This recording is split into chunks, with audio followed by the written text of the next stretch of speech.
Series of popular science films. History. Fact or fiction. This film contains material from the new chronology of Fomenko Nasovsky. The makers of the film express their thanks to Fomenko and Nasovsky. He who controls the past controls the future. George Orwell, 1984. The central book of Christianity, the Bible, contains many secrets. One of them is the construction of Jerusalem, described in the Old Testament in the books of Ezra and Nehemiah.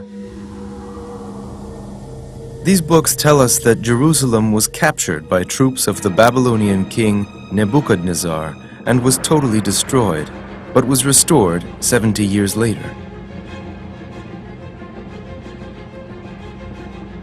However, the Bible does not tell us whether Jerusalem was rebuilt on the same spot where it stood before being destroyed by the Babylonian army. Another fact is curious. It is well known that there have been several versions of the Bible.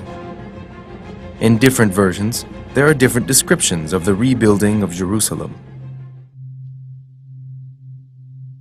For example, in the canonical synodal translation of the Bible, published in the 19th century, the story of the rebuilding of Jerusalem uses the word repair for the restoration. They repaired the walls. They repaired the gates.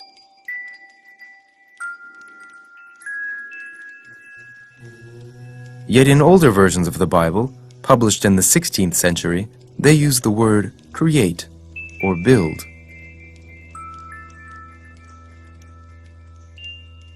It seems that in an older version of the Bible, the book of Nehemiah directly and exactly describes the construction of a completely new Jerusalem and not the restoration of the former destroyed city.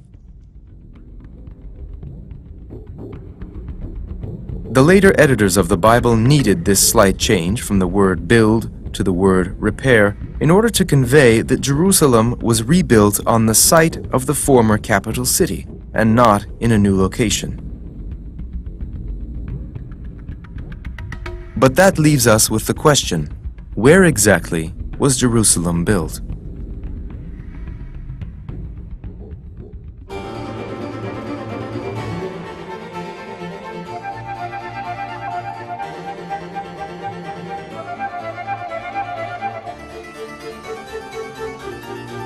The Moscow Kremlin.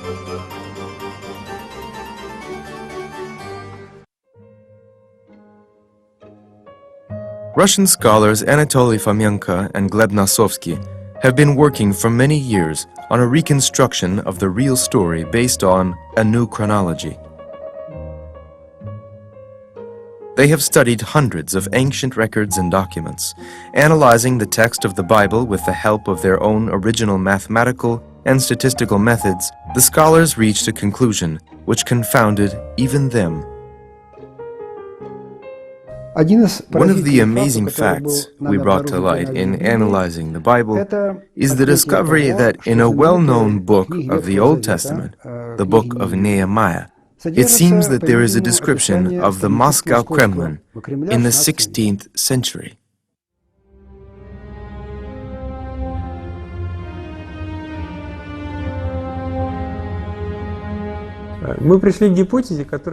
This hypothesis from the very beginning dumbfounded even us.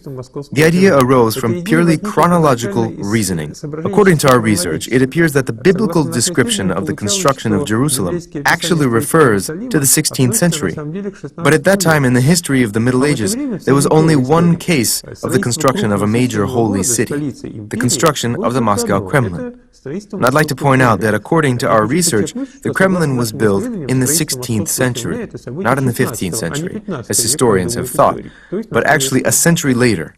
A comparison of the biblical description and the description from the Middle Ages shows that it actually makes sense to consider if the biblical description is actually referring to the building of the Kremlin.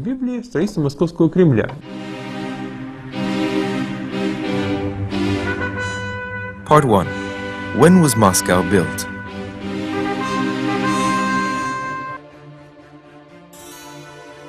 At first glance, Fomenko and Nasovsky's suggestion that the Bible might describe the construction of the Moscow Kremlin sounds paradoxical. Indeed, It is generally considered that the building of Jerusalem, as described in the book of Nehemiah, occurred long before the birth of Christ, more than 2,000 years ago.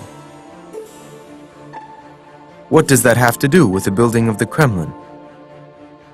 And why did these scholars conclude that the ancient fortress was built in the 16th century and not the 15th?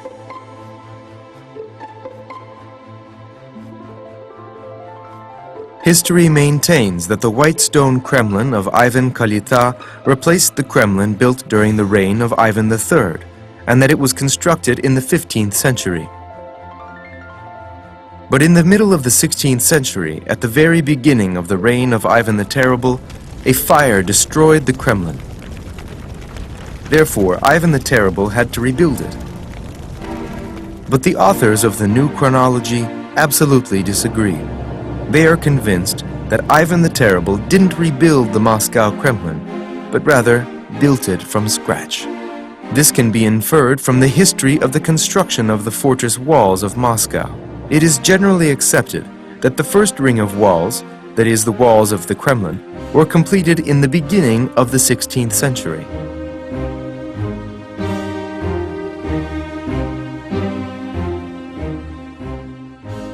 The construction of the second ring of fortress walls, called Kitai Gorod, was completed only by the year 1600. This fact deserves special attention, because for a city there is nothing more important than its defensive fortifications, even more so for a capital. According to the generally accepted historical version, it would seem that in the 15th century, both the builders of Moscow and the leaders of the government didn't understand to what degree it was necessary to build several rows of fortress walls.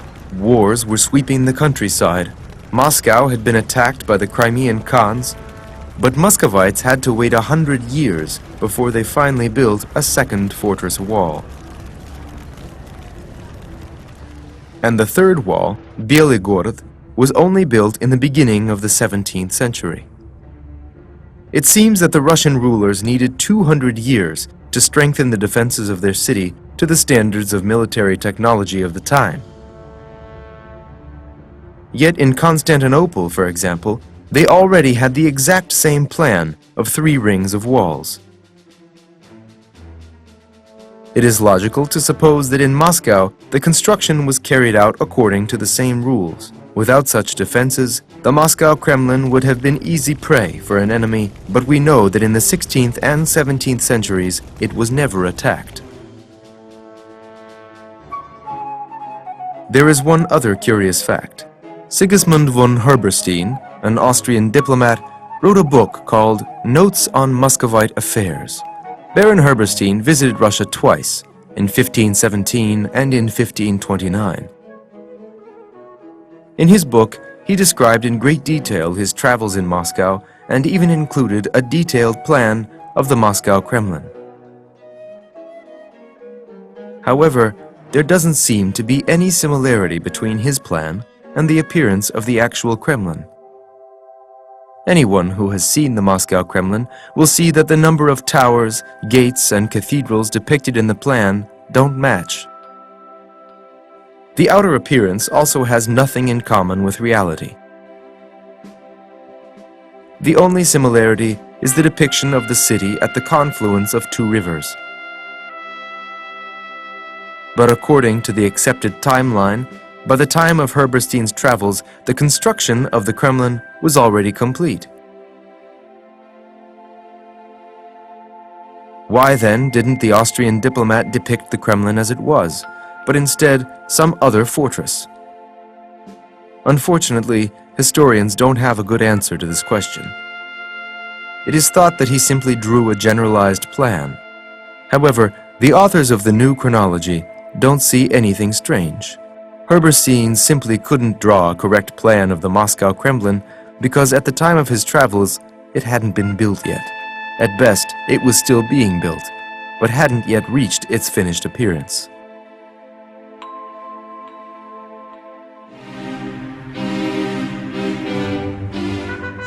Part 2. When did the Bible appear?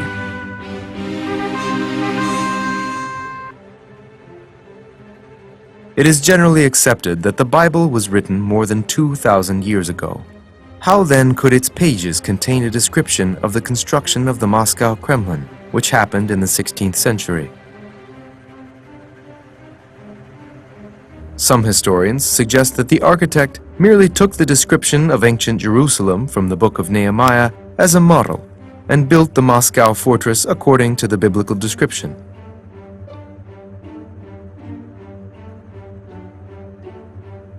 But the authors of the New Chronology don't find this explanation convincing either. They believe the age of the biblical texts are exaggerated. As we discovered, the Bible was written and edited up to the 16th and even 17th centuries. We studied the timeline for the creation of the Bible for a long time and came to the conclusion that the modern version of the Bible is a reasonably late version. The Bible today is a collection of certain books, and many believe that it appeared a long time ago. Some say 1,000 years ago, some say more. But in actuality, the contents of the biblical canon aren't that ancient. Until the 16th century, the books of the Old and New Testaments existed separately, and a unified canon didn't even exist. There are around 500 Slavo-Russian biblical manuscripts from the 9th to the 13th centuries in Russian archives. There are the Gospels, Psalters, Revelations, and others. But there isn't a single Bible in the modern understanding of the word. Some might be surprised to learn that in the 15th century, the New Testament included more books than today.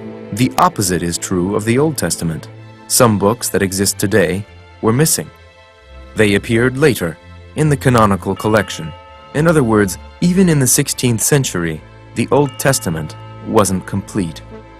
This point is witnessed in part in the main church book of the time, the Kormchaya Kniga, a book on canonical law, whose lists were compiled with precision.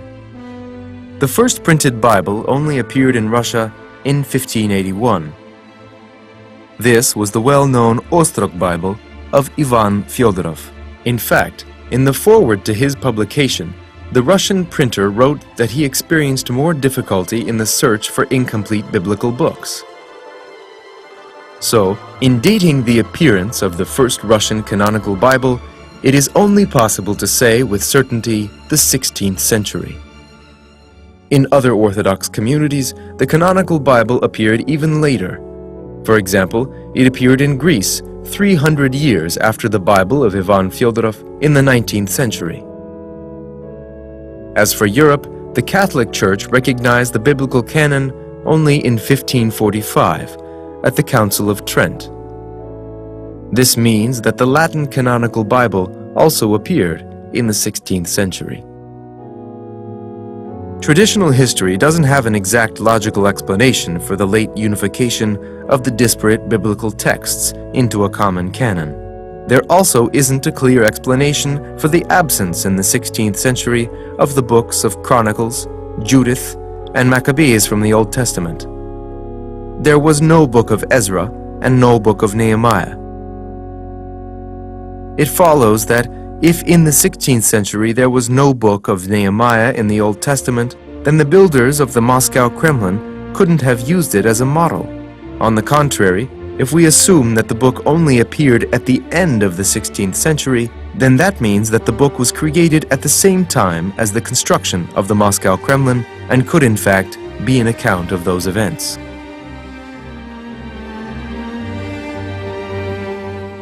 This event is well known in biblical history. There has been a great deal of research and inquiry about it, and it is important to many people today because the idea that the Second Jerusalem described in the Bible is actually Moscow in the 16th century is not an insignificant point, but rather a very serious fact. And it changes a great deal, not only in our perception of the history of Moscow, but of the history of the Bible in general, especially the Old Testament.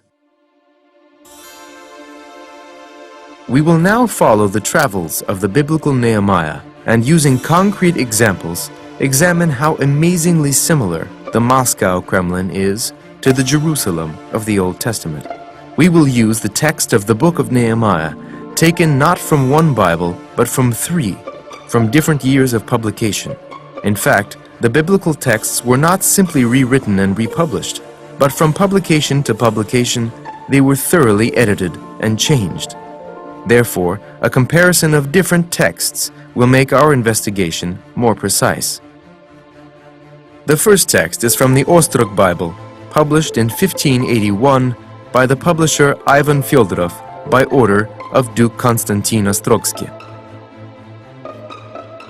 The second Bible is a reprinted publication of the Elizabeth Bible, which was published by command of Yelizaveta Petrovna in 1751. And finally, we will examine the most recognizable version for a modern reader, the Russian Bible, also known by the name the Russian Synodal Bible, which appeared in 1876. Part 3.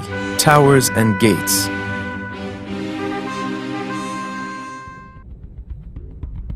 According to the book of Nehemiah, along with the construction of the fortress walls of Jerusalem, they also built 6 fortress gates. Their construction is also described in the texts. And they built such gates and placed doors in them. It is known that there were 6 fortress gates in the Moscow Kremlin when it was built, exactly the same number as in the fortress of Jerusalem described in the Bible. Today, some of the gates have been sealed in, but in numerous old drawings and plans of the Moscow Kremlin from the end of the 16th to the 18th centuries, there are 6 gates. It is clearly visible on the first exact map of the Kremlin, called the Kremlin Grot.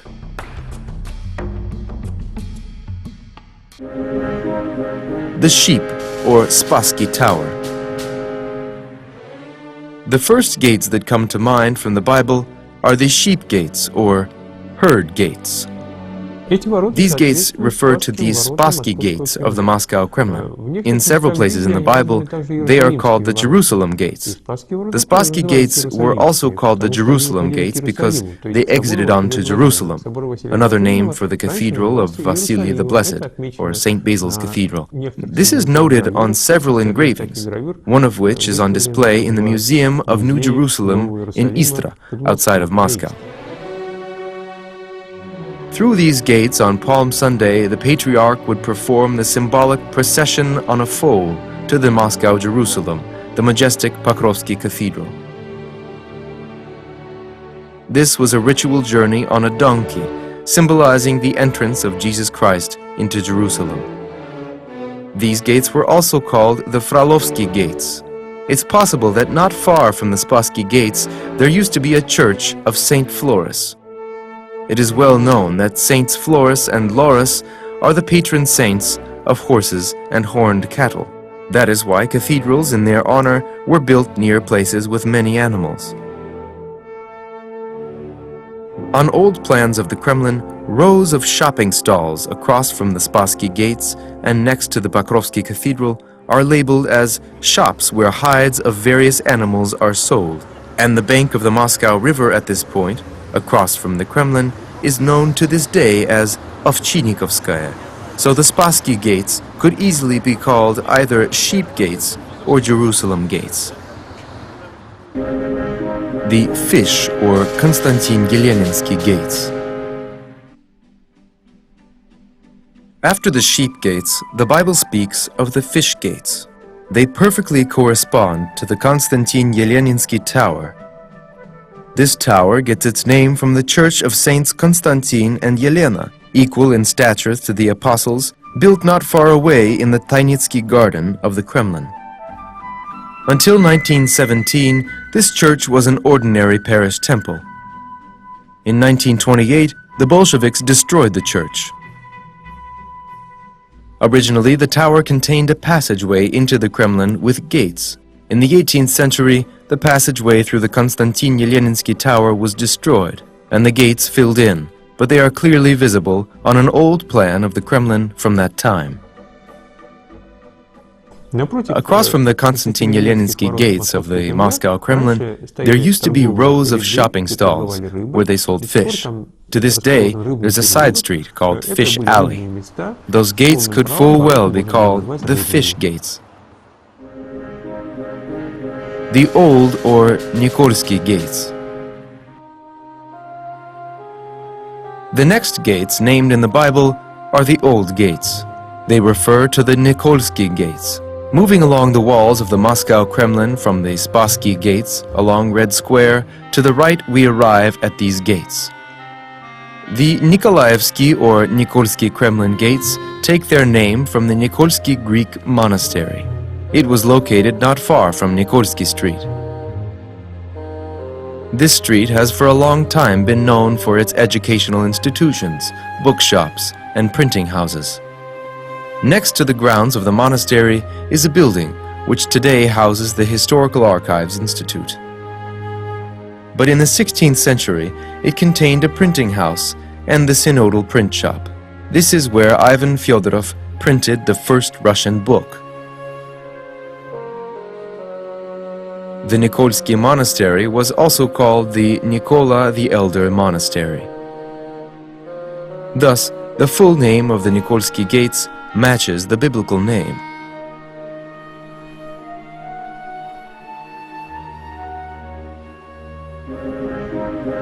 The Dirty or Trinity Gates. Further along we come to gates called the Dirty Gates in the Ostrog Bible, and in the Elizabethan Bible, the Foul Gates. Their description is strikingly similar to the Trinity Gates in the Moscow Kremlin. The Trinity and Kutafya Towers combined to form the Trinity Bridge, which was built across the Niglinka River and connected the Kremlin with the right bank of the river, which was called Zaniglimenные. From the 15th to the 17th centuries, the Niglinka was muddy and dirty. Its banks were rather unsightly and always swamped with sewage from the surrounding residencies. How could this not be the Dirty Gates? The Lowland or Borovitsky Gates. Continuing on, we come to the Borovitsky Gates. In the Bible, they correspond to the Dolny Gates or Lowland Gates. The Borovitsky Tower is located on the southwest slope of Borovitsky Hill. Originally, the tower was a large quadrangle covered with a wooden tented roof. Judging by the filled-in archway, in the 16th century, the gates would open a path not onto the hill, but only to the hem of the Kremlin. The low bank part of the Kremlin area has long been called the Hem. The Barbican, located to the side of the tower, was built later, at the end of the 17th century. Thus, the gates, going out onto the Hem, originally could have been called the Lowland Gates, or Gates of the Valley. In the Bible, they have a unique description. And they repaired 1,000 cubits of the wall to the dirty gates. This is the only instance the Bible gives us on the construction of Jerusalem.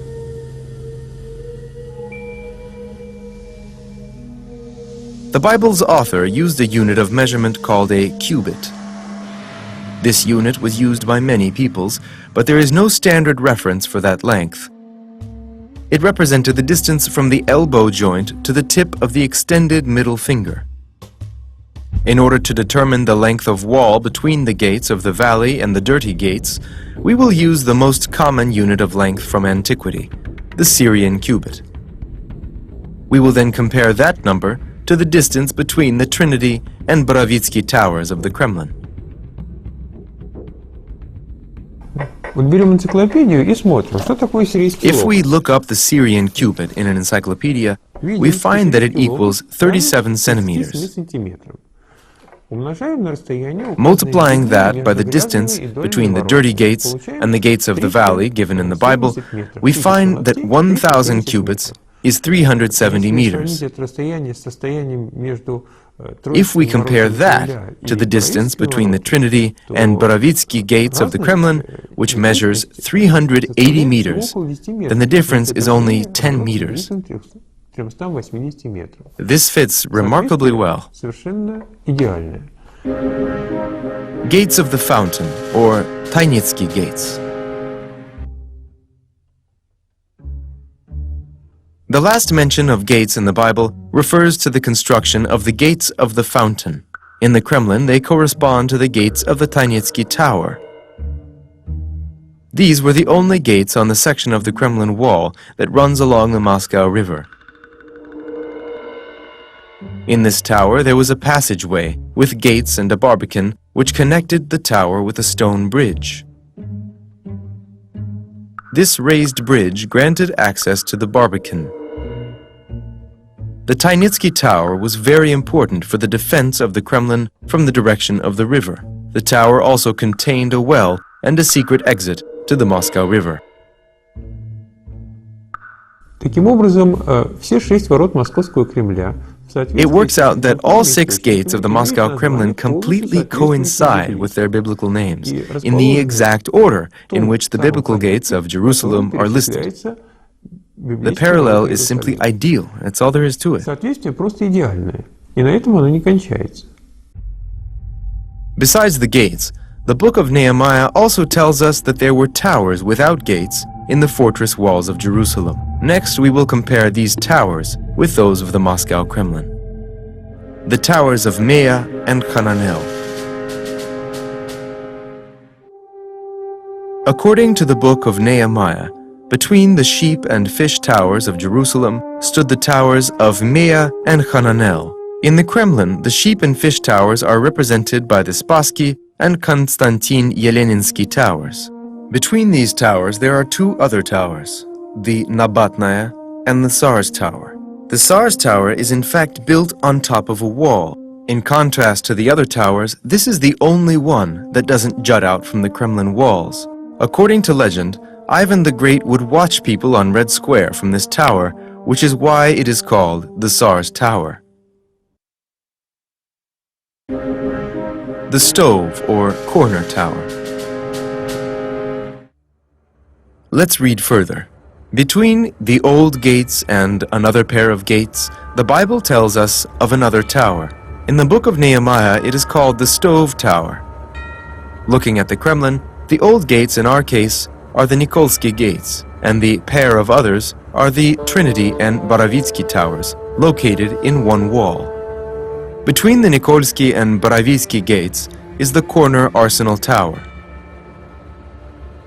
At first glance, there is nothing to connect the names Stove and Corner Towers. However, in many old buildings, a structure at a corner wasn't called corner, uglovoy in modern Russian, but rather kol, ugolny.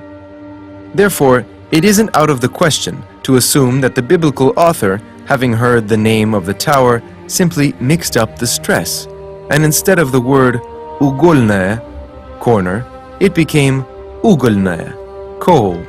And as coal is associated with stoves, the tower came to be known as the Stove Tower. It is interesting to note that in the description of the construction of Jerusalem in the book of Nehemiah, they mentioned only these 3 towers without gates. Looking at the Moscow Kremlin, it doesn't seem strange.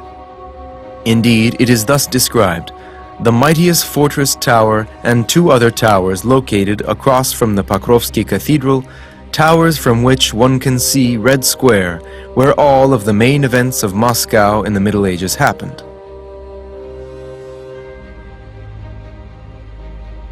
So, we've walked along the walls of the Moscow Kremlin from the outside. Now let's go inside and continue the journey of the biblical Nehemiah.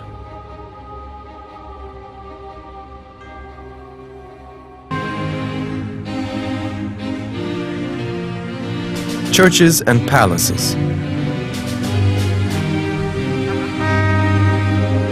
The city of David. The first building mentioned in the synodal translation of the book of Nehemiah is located not far from the gates of the fountain. It is the city of David and the Tsar's garden.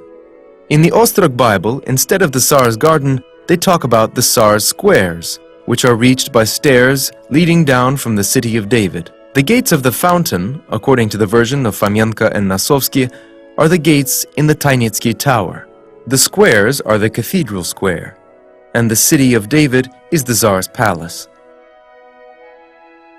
Now, let's turn to an old description of the Kremlin. In the Middle Ages, on that spot, stood the Tsar's palace.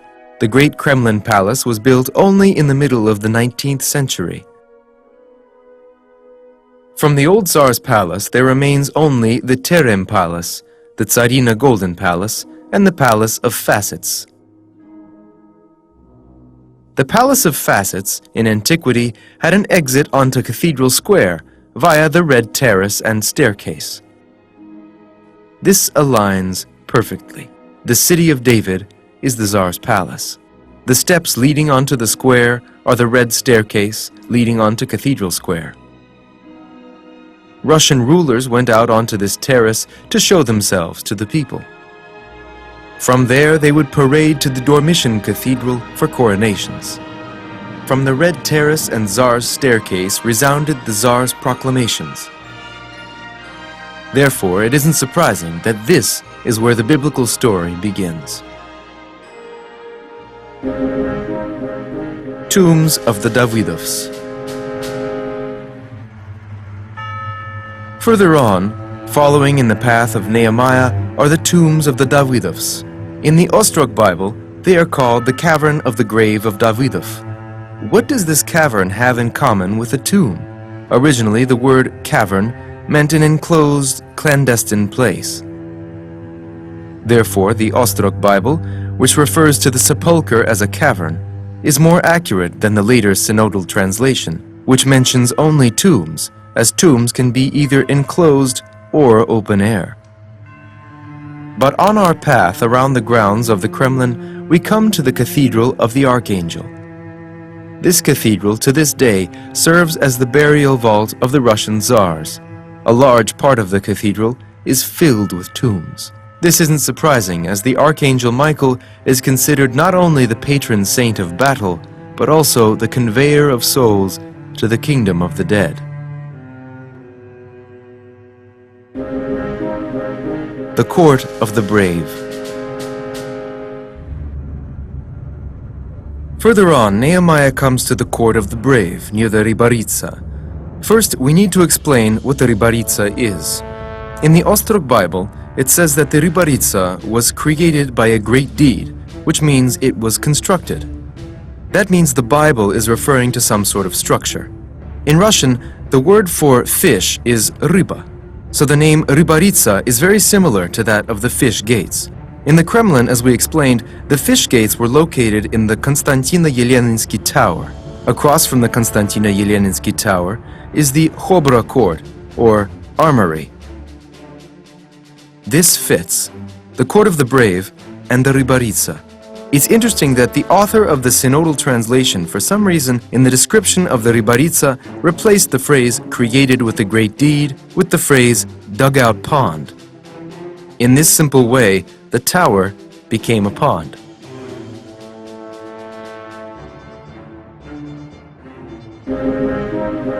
The Armory on the corner.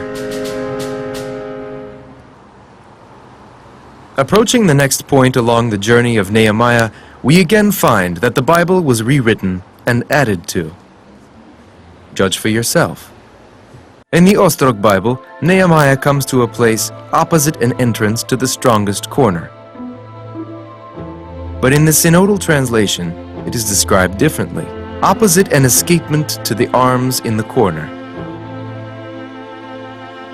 In both descriptions, there is reference to a corner.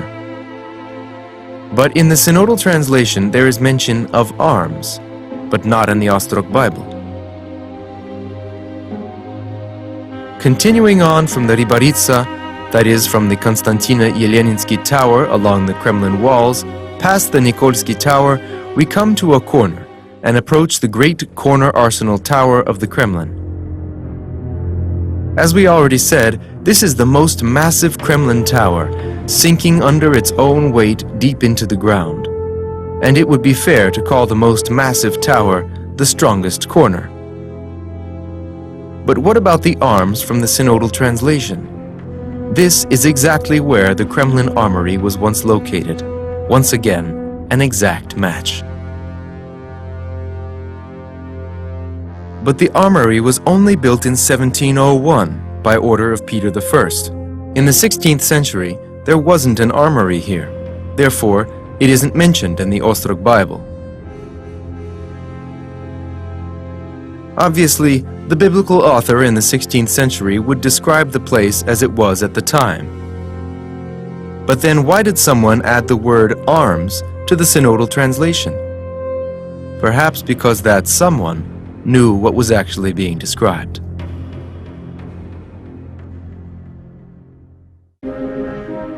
Home of the great priest.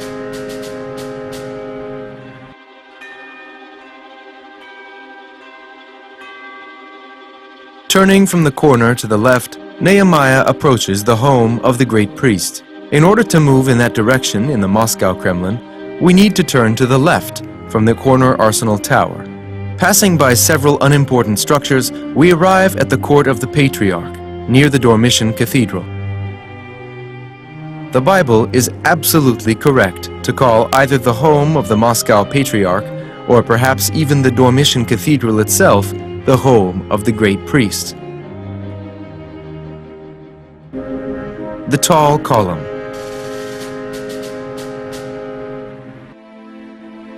We will now return to the point from which we started our journey around the Moscow Kremlin to Cathedral Square. The last structure on the path of Nehemiah is a tall column near the Tsar's palace. The Tsar's palace and Cathedral Square sit on a hill, but the biblical author arrives even to an incline and even to a corner. What column is located near the Tsar's palace in the Kremlin? It is, of course, the bell tower of Ivan the Great. We should note that in the 16th century, it looked different than it does today. It looked more like a column, as it was enlarged later in the 17th century. The Bible calls the structure in Jerusalem a column which rises high, and a guidebook of the Moscow Kremlin would call the Ivan the Great bell tower a three-tiered, column-shaped structure. The Equine Gates and the Gates of Gamifkad. The Bible goes on to tell us that from the main square, Nehemiah proceeds to the Equine Gates. Turning from Cathedral Square to the right, we come out straight to the Borovitsky Gates. Today, the armory is located there, but earlier there was a special yard for horses. This is already the second mention of the Borovitsky Gates in the book of Nehemiah, and once again, it matches perfectly. Not only the Borovitsky Gates, but also the Trinity Gates are mentioned twice. At the end of his journey, Nehemiah ends up at the gates of Gamifkad, or the doors of judgment. And the Trinity Gates of the Kremlin could also be called not only the dirty gates, but even the gates of judgment, because near them, to the left, stood the judgment palace. With this biblical description, the Jerusalem fortress ends.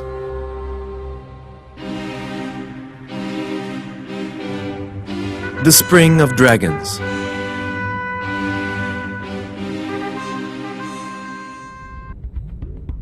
What have we missed moving around the Kremlin, following the described path of Nehemiah around Jerusalem?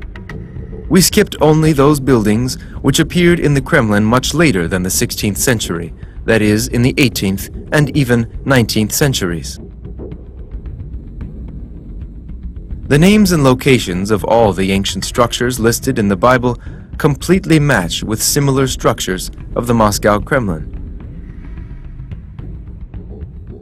Even the description of the countryside around Jerusalem, as described in the book of Nehemiah, is similar to the landscape around the Kremlin.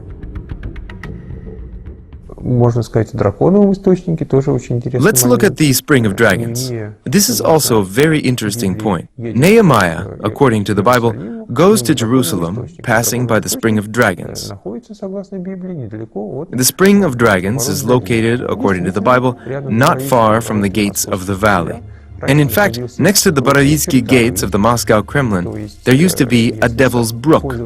So if we can equate the ancient words for dragon and devil, and Dahl, a language specialist, wrote that even in the old Russian language, the words devil and dragon were synonyms, then the Devil's Brook is the spring of dragons. That the similarities between the Bible descriptions and the Moscow Kremlin of the 16th century even include such minute details is amazing. This is the Prichistinskaya Square of Moscow. Here, a small devil's stream intersected with the road to the Borovitsky gates of the Kremlin. Some called it a stream, others a brook. The Chertorsky gates of the Bielый Gorod, the third ring of fortress walls of Moscow, were located here. In 1658, by order of Tsar Alexei Mikhailovich, they were renamed Prichistinsky. Next to them was a market square. The Chertori flowed along this square and made life unpleasant for the townspeople. After it rained, the brook would overflow and flood the square with water. Therefore, in 1870, they constructed an underground pipeline. Until 1933, the Church of the Intercession on the Dirt stood there. Today, it is the above-ground platform of the Kropotkinskaya metro station. Near the metro is a side street, which to this day is called Chertorsky Alley.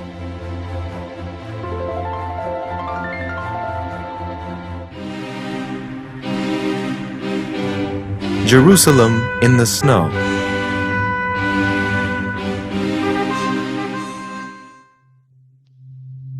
Besides descriptions of the architecture and features of Jerusalem, the Bible also contains a curious description of the climate of the ancient city.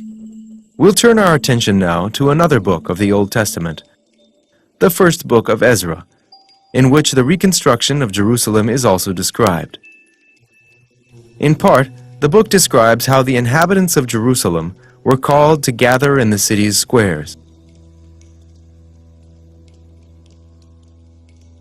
Here we again see that the text of the Bible was constantly being edited and changed from edition to edition. Here is how the event is described in the Ostrog Bible. And all the people of Judea and Benjamin gathered in Jerusalem in the 9th month, on the 20th day of the month. Acknowledge your sins before God in winter. It was the time of snow, and it was too strong to stand in it.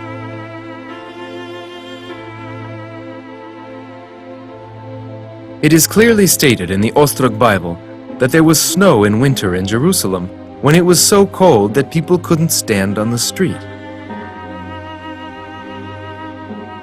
But the description of such a grim winter appears today only in the Ostrog Bible. In later texts, it is clear to see the corrections of an editor. In the Elizabeth Bible, the phrase "time of snow" is changed to "winter time." Thus, with one word, the traces of the snowy and frosty winter are smoothed over in the Old Testament. The editors of the Synodal translation went even further and completely erased from the pages of the Bible the reference to snow. Today, in the modern canonical Bible, the phrase reads thus: "The people were numerous, and the time rainy, and there was no possibility to stand on the street." Gradually, the description of the cold northern climate disappeared from the Bible altogether.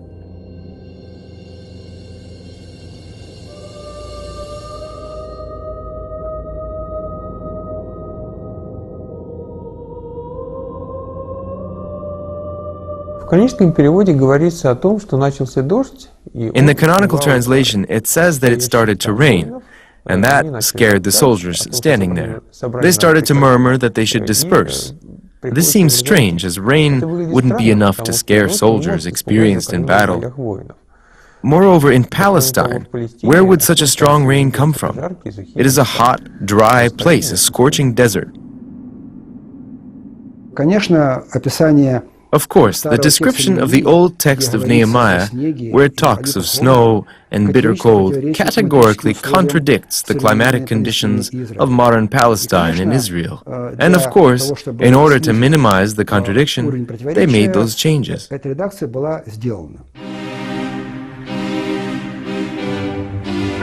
Moscow, Jerusalem.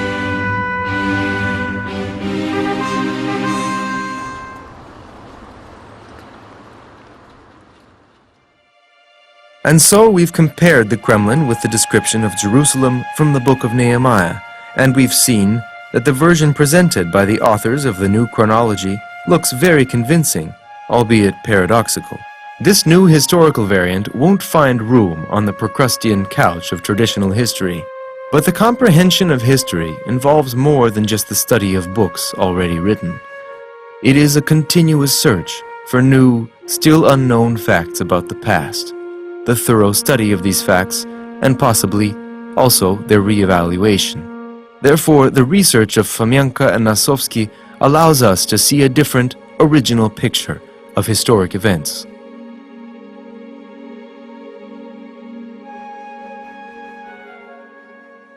Эта картина, конечно, является пока предположительной.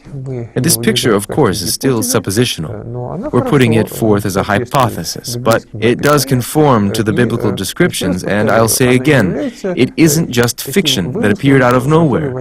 It is our attempt to explain, purely formally, our chronological conclusion, based on the biblical descriptions of the destruction and rebuilding of Jerusalem. It refers to the 16th century. Они относятся в XVI век. Nonetheless, to a modern person, especially to a religious person, it might be difficult to accept this historical version.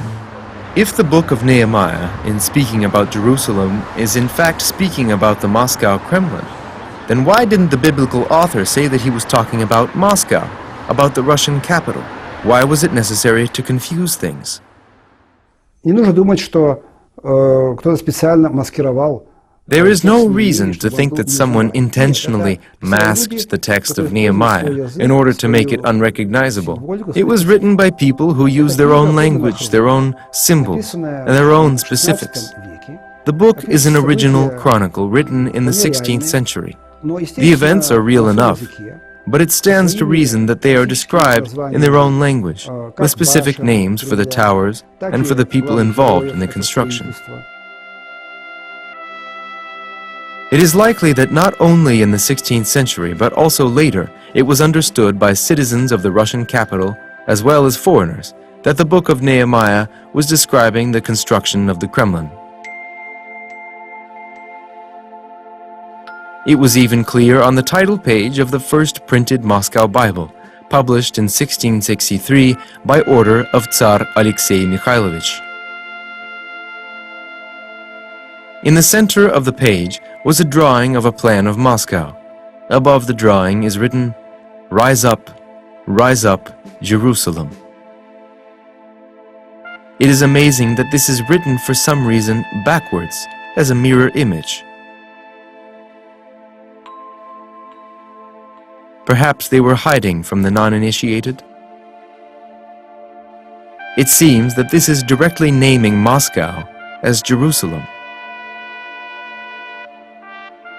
But Ivan Zabelin, a 19th century Russian historian, wrote in his book A History of the City of Moscow that it was called Jerusalem thanks to the Germans who came to Moscow.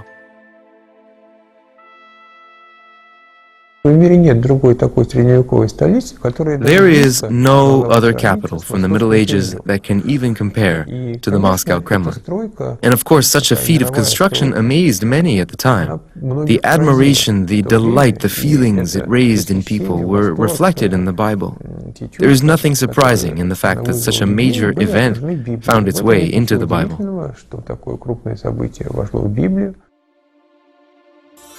The history of the construction of the Moscow Kremlin isn't the only discovery made by the authors of the new chronology from their examination of the texts of the Bible. Anatoly Fomenko and Gleb Nosovsky, applying their own original methods, have been working for decades on the creation of an original history of mankind. Having studied and correlated a huge number of documents, they reached the conclusion that we are separated from the events of the Bible not by 2, 3, or 4,000 years, but by much less. Most importantly, the majority of these events occurred in the Middle Ages in Russia, and therefore are a part of Russian history.